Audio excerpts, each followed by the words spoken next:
Welcome to this explainer. Today, we're decoding the invisible magic running our real-time digital systems. Think of it conceptually. Just like feeding rules to an AI, these systems need exact parameters. Those precise real-time inputs totally prevent chaos, whether you're rendering a video or booking a jam-packed flight. So, let's use online booking engines as our core conceptual model to break this complex data down. Here's the core dilemma. Without split-second database updates, two people could literally book the exact same seat.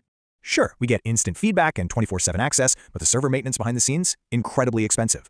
They save a ton using smartphone QR codes, but if the servers go down, the whole shebang fails. You can easily browse seating charts yourself, though you definitely lose that personal relationship with a travel agent.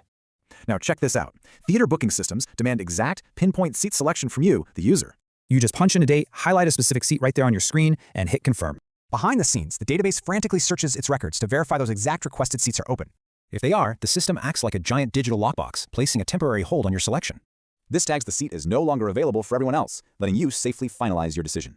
But massive sporting events scale this way up, relying on a totally different visual map. Instead of pinpointing exact individual seats, these massive databases search for options within grouped blocks. Then, boom. Once your online payment goes through, the system instantly triggers its final output phase. An email drops with your QR code e-ticket, and the database permanently locks that seat down. So here's the question. Next time you book a trip, will you trust this invisible digital architecture?